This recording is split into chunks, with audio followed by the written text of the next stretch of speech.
Many people believe that education is a fundamental right, but in the real world, however, it's a matter of affordability. This is where the Student Loan Fund comes into play, which provides financing for students from low-income families. However, there has been increasing discussion into its repayment system or even whether just to write off the debt altogether. The Student Loan Fund, locally known as Goyosol, was established in 1998 and began by offering loans to cash-strapped students at high school, vocational school, or university. The interest rate on the loans back then was as low as 1%, with the repayment period as long as 15 years. With such generous loan conditions, the Student Loan Fund offered hope to young people who wanted to improve their future prospects through education.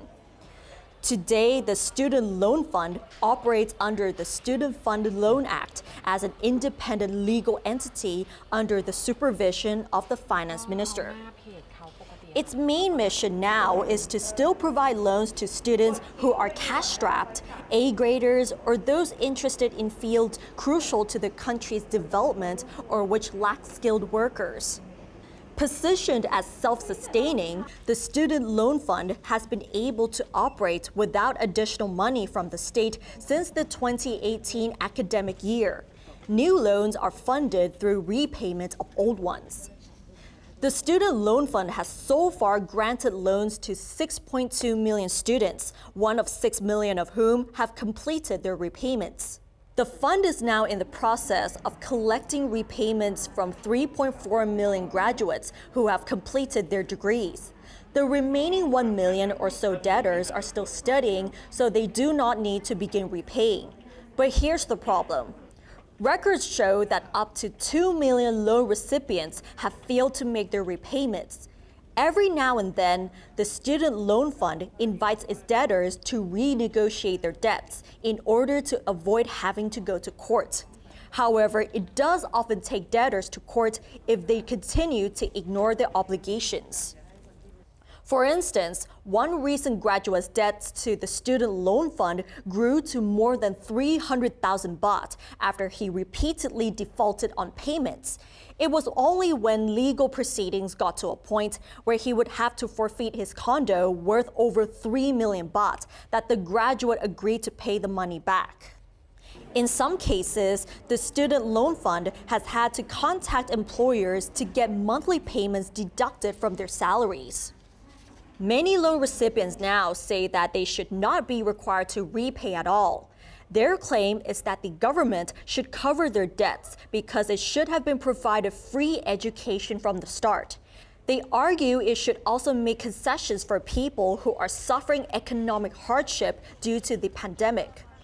Thousands of debtors have reportedly fallen behind with their repayments after losing their jobs or suffering salary cuts.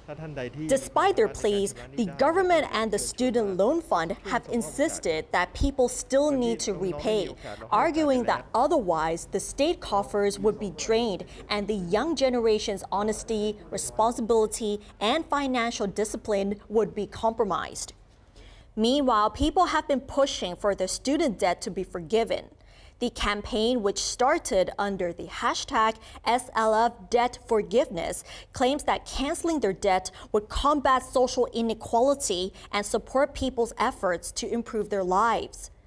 However, the manager of the Student Loan Fund said that forgiving loans would not improve people's access to education. In contrast, it will deprive the younger generation of the opportunities it can provide. Last month, the House of Representatives approved a draft bill on the Student Loan Fund, which seeks to exempt interest on loans extended to students, as well as fines in case of repayment default. The draft bill will next be deliberated in the Senate. The deputy government spokesperson, Rashida Thanadire, claimed that the government will lose about 6 billion baht in revenue per year if students with loans from the program are exempted from paying interest and fines in case of default.